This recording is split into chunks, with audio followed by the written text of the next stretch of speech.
So, I ended the last episode in a little bit of a cliffhanger, didn't I? Didn't really mean to, but I rolled with it, so I guess I'm gonna keep rolling with it. But we were talking about this giant pile of ore that we collected in the last episode with an automatic mining machine, and how my one little measly blast furnace isn't really enough to process 27 stacks of raw copper.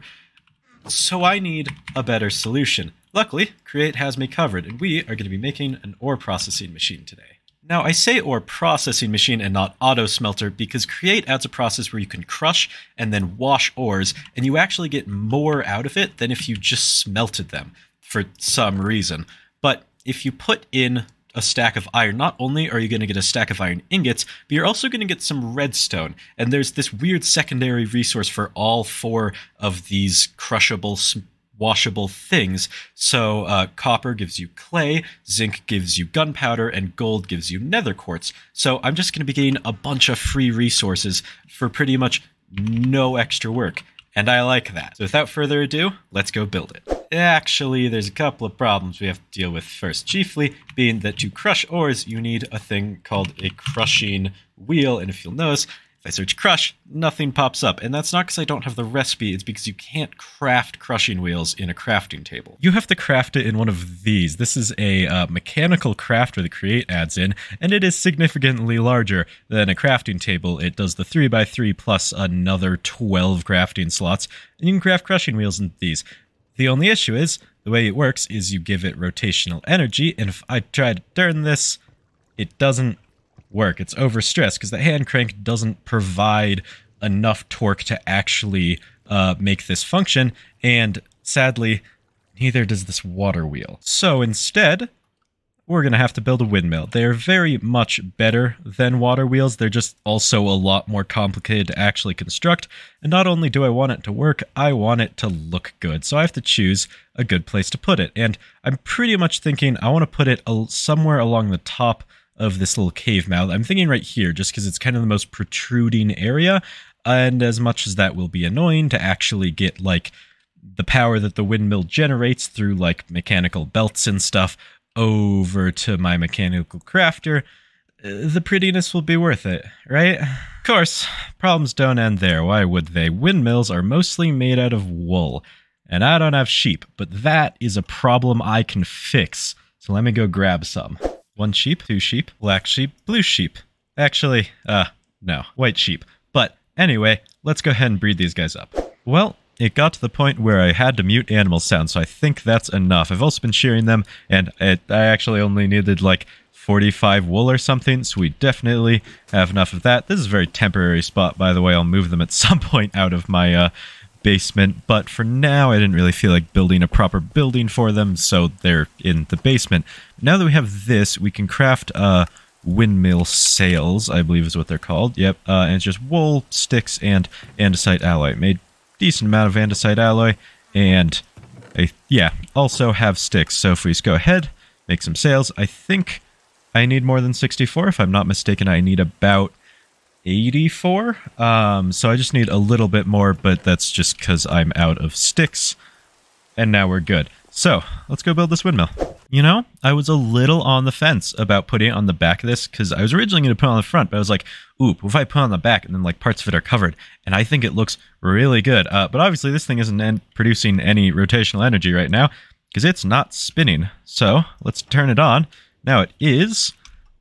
And that looks amazing. I love it. I really like that it's like half hidden by this weird little rocky outcrop thing.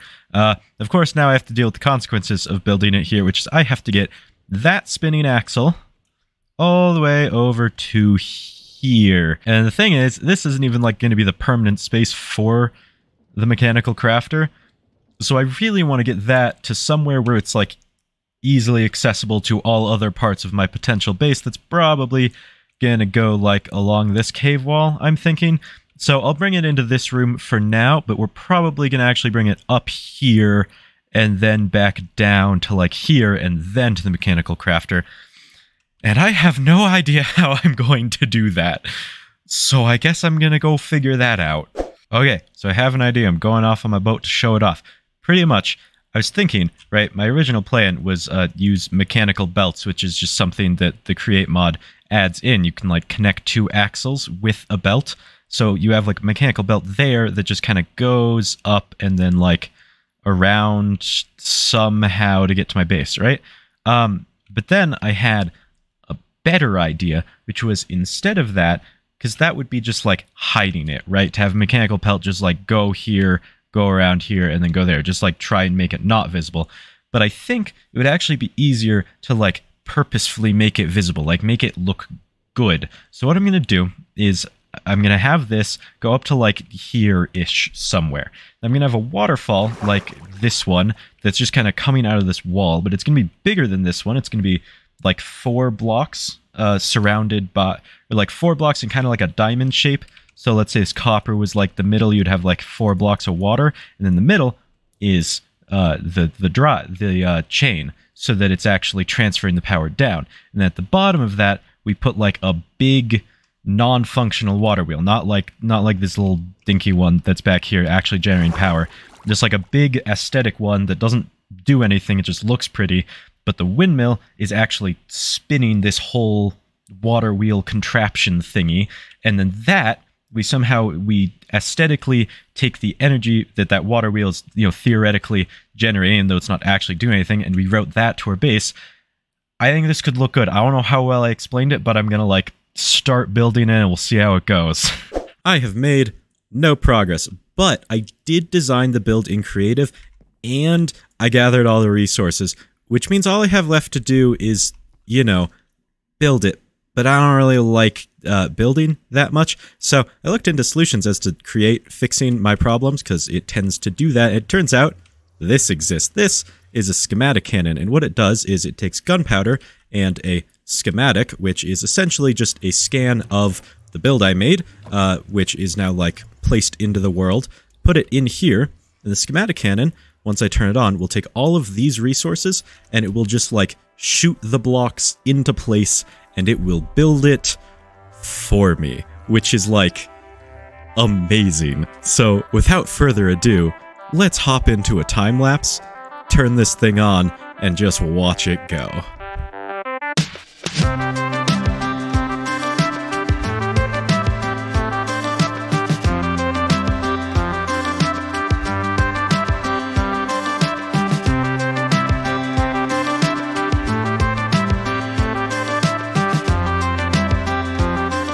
So that actually worked like really well. I expected it to be fully more janky than that. I mean, there's a couple things wrong with it. One, the waterlogged blocks aren't waterlogged, but that's, you know, a pretty easy fix. I just have to go around and do that with all of them. There's not too many. And the other is that I just didn't make the schematic high enough. I only put it up to the top of the windmill, and some of the things like this thing that I decided to not have my windmill on top of, like actually attached to, I cut it back to here, but the schematic only goes up to here, so it doesn't do that. And the rest of them are like, honestly, everything else is fine. And actually, I have a fix for this that I'm gonna try and do. Pretty much, if I grab my empty schematic, I made a thing that is just called fix 1. And if we click check there, yeah, it's gonna take a really long time for this to load. That is because it's the exact same schematic as I built here, but it's bigger, so it goes all the way up here, and it goes like a way that way and a little bit that way. Not excessively so. Actually, the top is probably excessive. But it's enough that it should completely fix all of these things, and then while it's doing that, I'm just going to go ahead and fix all of these little waterlogging issues. Alright, I got most of the resources that told me to get. I don't really know what it needs the resources for, because I think it's mostly destroying things. But if we click play here, it'll say searching for a second, and now it's going. It's doing something down there. I think what it's doing is it's placing andesite pillars underneath of those andesite pillars, which is kind of an issue. But the thing that we mostly care about that should happen at some point is if we go here, it's still doing stuff down there. I don't really know what it's doing down there. Probably getting rid of certain blocks, but it should eventually start going up here and get this stuff, which is what we really care about. And also, it's just got, like, it's freaking out. So it turns out I just had to let it do its thing for like 10 minutes, I guess. I don't really know, but it's done now, and the cliff face looks better than ever. It's all like sheared away and stuff, and everything looks great. But the build is still not done, because you might notice neither the windmill nor the water wheel are spinning, so let's go turn them on. It is significantly harder to get up here now, but if we click this, it should, yep, start spinning, and the water wheel is spinning as well. But that kind of still isn't done, because the water wheel might be spinning, but like, what's spinning it? I mean, obviously, it's the windmill, but we should at least have some water pretending that the water wheel is not just being spun by the windmill up there. So I'm going to go put that in. There are the finishing touches. Beautiful. The water hasn't spread yet, but that is everything complete for this whole water wheel setup. The water wheel looks realistic. The water is flowing, and all of these decorative water wheels that I put in are all spinning. I decided not to attach these because it would be too much effort. But now we can get on to the reason that I actually built this whole thing, which was to get power from up at the windmill over to my base, which this still does not do despite how pretty it looks. Pretty much, I didn't have the schematic include the rest of the power transfer system. It just ends here because I didn't really want to risk the schematic somehow destroying all my items, so I just did that. But this is absolutely fine. We're just going to dig a hole from here all the way over to here, and then we can finally power the mechanical crafter. This is amazing. I've completely reorganized the shop. We got the mixer, the mill, and the press all against the same wall now. I've gotten rid of the water wheel, and most importantly, I have hooked up the auto crafter, and it is all being run on this amazing windmill. So now we can finally craft crushing wheels. The whole reason I did all of this, and I hope I remember the recipe correctly. Pretty sure it's a bunch of andesite alloy on the outsides, wood there, and stone in the middle, and it is going. I thought I had to give it a redstone signal, but I guess not. It's really slow because while the windmill has like 5,000 stress units, it's not very fast because you need a really big windmill for it to be really fast. But it's going very, very slowly, but it is doing it. And once this gets to the bottom, we'll have crushing wheels. And I have to say, absolutely love how mechanical crafters work, the way they just kind of like put everything together. And it all combines extremely slowly. And there it is. A crushing wheel. Well, I think it is actually 2 crushing wheels because that's how many you need to do anything. But pretty much you put them like this. You turn them, put stuff in, preferably not yourself, and they crush it into a billion little bits, which is exactly what we want. Crushing wheels are definitely the most important part, but here is everything else we need, and I'll mention the important ones. One, we have the fans that will blow water at the crushed ores to actually make them into iron nuggets, for instance, and random other materials. And then we have mechanical presses to press down the iron nuggets into iron ingots. And then we have funnels to sort stuff. And honestly, that's about it. It's a pretty simple machine. Like, this is it. I mean, you know, all of these parts are actually pretty technical, but, you know, it's not too bad. However, before we can build it, I have to actually decide where to build it, because unlike everything else I've done so far in this episode, I am not just going to shove it in the basement. I guess I'm really only talking about the sheep farm and the mechanical crafter, but it's big enough that there's really just not room in here. It's kind of like I've set up the schematic for it out here. It's kind of big, right? Like, it's not gigantic, but it's also definitely not small, and I definitely did not mean to put it there. How about you go back where you were? Good job. Okay. So my idea is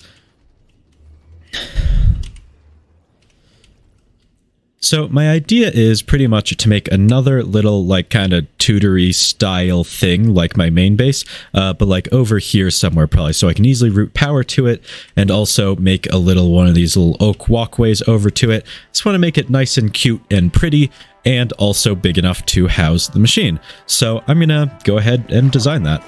I have designed it. I've gathered the resources. The schematic cannon is primed. So let's hop into a time lapse, shall we?